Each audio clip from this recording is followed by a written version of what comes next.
오늘 성경 말씀은 다니엘 8장 15절에서 27절입니다. 다니엘은 앞으로 일어날 매우 중대한 일에 대해서 계시를 받았습니다. 그것은 유대인들에게 장차 닥쳐올 엄청난 환난과 시험을 대비하도록 하기 위한 것이었습니다. 다니엘이 받았던 계시는 그대로 이루어졌습니다. 우리는 이것을 통해 하나님 말씀은 반드시 그대로 이루어진다는 것을 확인할 수 있습니다.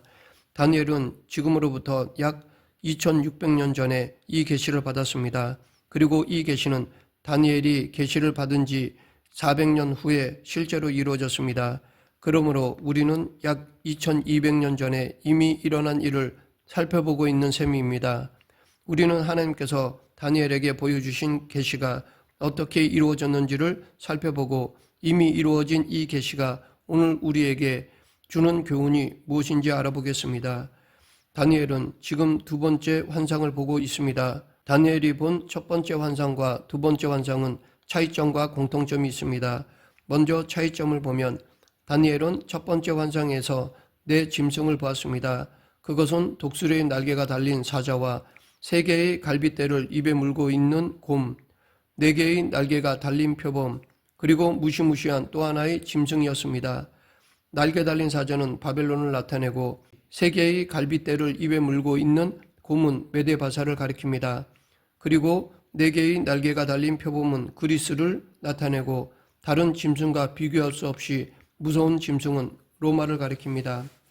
다니엘이 본 두 번째 환상에는 두 짐승이 등장하는데 숫양과 숫염소입니다. 숫양은 메데바사를 가리키며 숫염소는 그리스를 가리킵니다. 첫 번째 환상에는 바벨론과 장차 등장할 메데바사, 그리스, 로마 네 제국에 관한 내용이 나타나 있습니다. 그런데 두 번째 환상에는 이 네 제국 중에서 메데바사 그리고 그리스 두 제국만 나타나 있습니다. 이 두 환상에는 공통점도 있습니다. 두 환상에 다 같이 특별한 작은 뿔이 등장하고 있습니다. 사실 이름이 작은 뿔이지 이 작은 뿔들은 가장 특별하고 두려운 존재들이었습니다.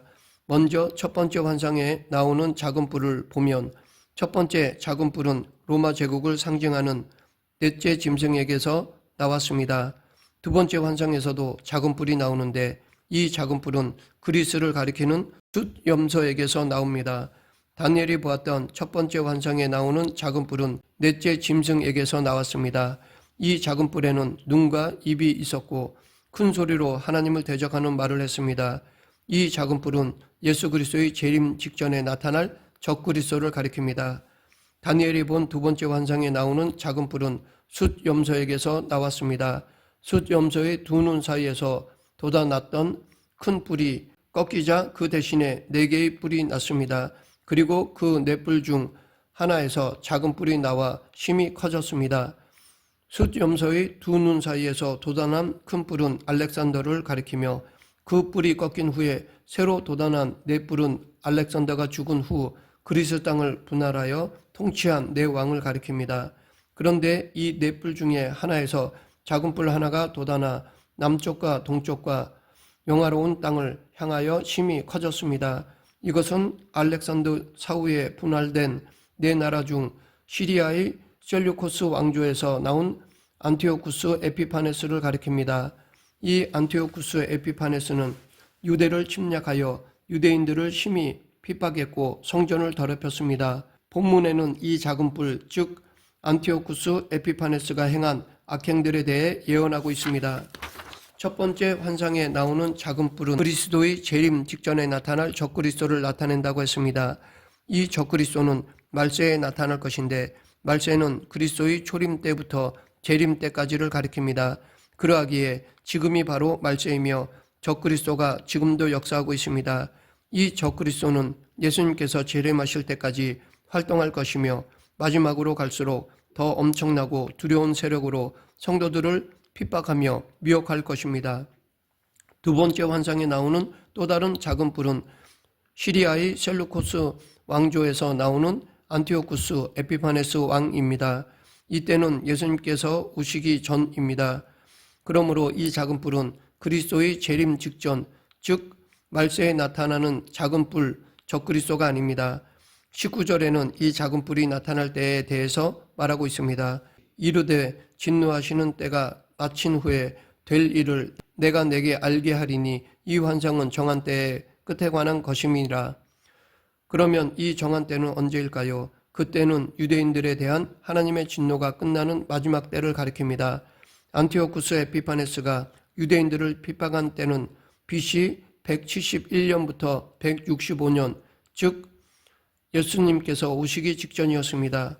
다니엘이 이 환상의 뜻을 알고자 했을 때 다니엘은 어떤 음성이 가브리엘 천사에게 지시하는 말을 들었습니다.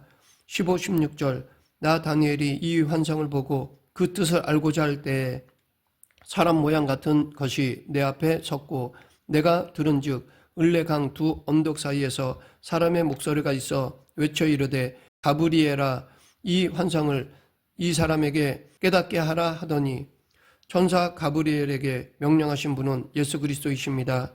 예수님의 명령을 받은 가브리엘이 다니엘에게 이 환상을 깨닫게 하기 위해 다가오자 다니엘은 두려워 엎드렸습니다. 가브리엘은 혼절한 다니엘을 어루만져 일으켜 세우고 이 환상에 대해서 설명해 주었습니다. 숫양은 메데바사를 가리키며 숫염소는 그리스를 가리킵니다. 숫염소가 숫양을 받아 짓밟은 것은 그리스가 메데바사를 정복할 것을 가리킵니다. 숫염소의 큰 뿔이 꺾이고 대신 네 뿔이 난 것은 그리스의 알렉산더가 죽은 후 그의 영토가 네 개의 나라로 갈라질 것을 의미합니다. 그런데 나중에 나온 네 뿔 중에 작은 뿔 하나가 나와서 남쪽과 동쪽과 영화로운 땅을 향해 침이 커졌습니다. 가브리엘의 선명은 이 작은 뿔에 집중되어 있습니다. 23절부터 25절 이 네 나라 마지막 때에 반역자들이 가득할 즈음에 한 왕이 일어나리니 그 얼굴은 뻔뻔하며 속임수에 능하며 그 권세가 강할 것이나 자기의 힘으로 말미암은 것이 아니며 그가 장차 놀랍게 파괴 행위를 하고 자유로 행하여 형통하며 강한 자들과 거룩한 백성을 멸하리라. 그가 꾀를 베풀어 제 손으로 속임수를 행하고 마음에 스스로 큰 체하며 또 평화로운 때에 많은 무리를 멸하며 또 스스로 서서 만왕의 왕을 대적할 것이나 그가 사람의 손으로 말미암지 아니하고 깨지리라. 여기서 이 네 나라 마지막 때라는 말은 알렉산더 사후에 네 나라로 갈라진 나라들이 모두 멸망당하기 직전을 가리킵니다. 그리고 반역자들이 가득할 즈음은 이스라엘 백성들 중에 하나님을 반역하고 범죄하는 자들이 가득할 때를 가리킵니다. 바로 그러한 때에 하나님께서 이스라엘 백성들을 징계하시기 위해서 한 왕을 일으키실 것인데 그 왕이 바로 수리아의 안티오쿠스 에피파네스입니다. 이 안티오쿠스 에피파네스는 뻔뻔하고 속임수에 능한 사람이었습니다. 여기서 그의 권세가 강할 것이라고 했는데 안티오쿠스 에피파네스의 권세는 대단하여 가는 곳마다 승리하여 많은 권세와 부귀영화를 차지하게 되었습니다. 그런데 그것이 자기의 힘으로 말미암은 것이 아니라고 했는데 그것은 하나님의 섭리에 의한 것임을 가리킵니다. 그가 또 강한 자들과 거룩한 백성을 멸하리라 라고 했습니다. 이 안티오쿠스 에피파네스는 자기의 적들을 무찌르고 하나님의 택하신 백성들과 그의 통치에 저항하는 유대인들 10만 명 이상을 죽였습니다.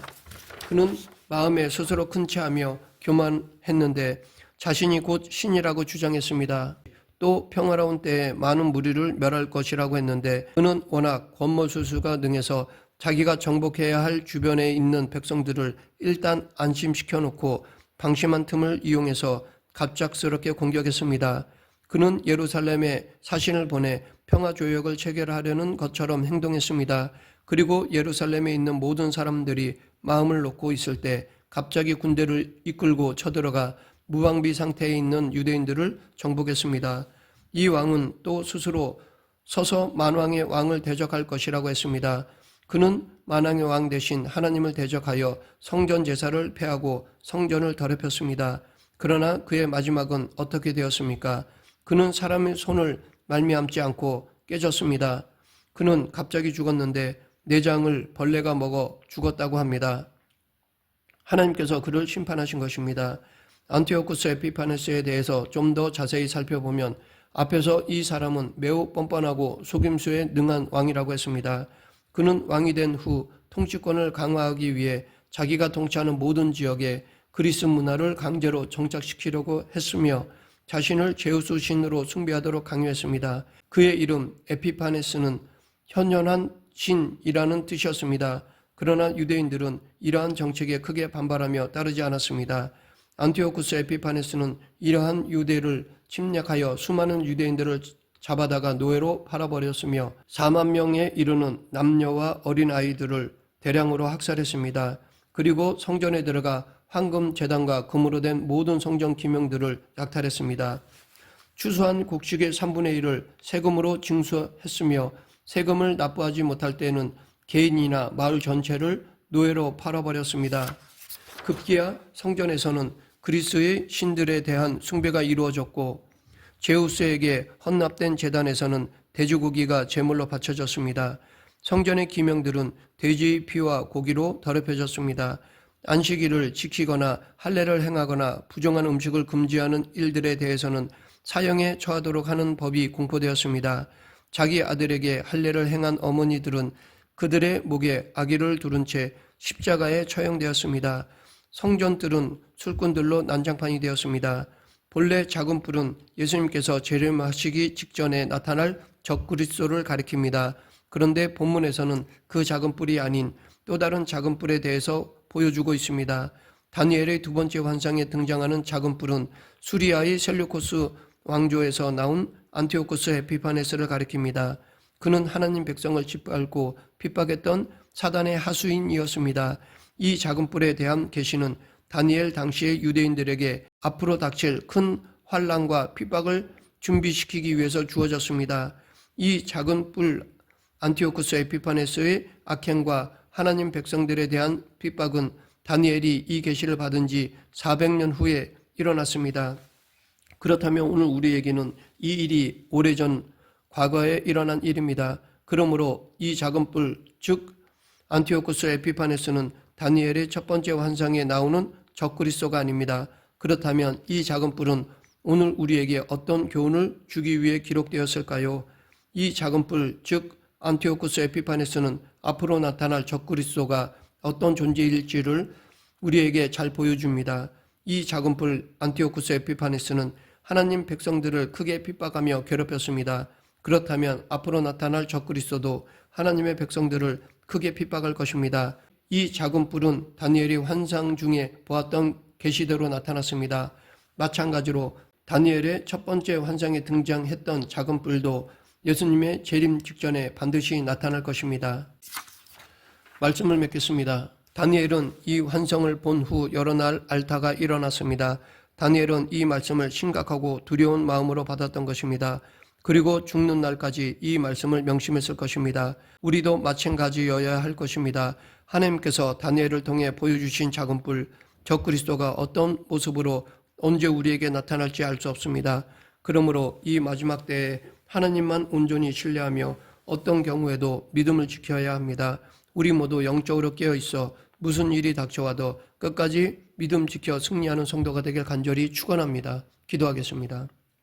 생사와 복을 주관하시는 하나님 아버지, 늘 말씀과 기도에 깨어있어 어떤 상황에서도 믿음을 지키는 저희 모두가 되게 하여 주시옵소서.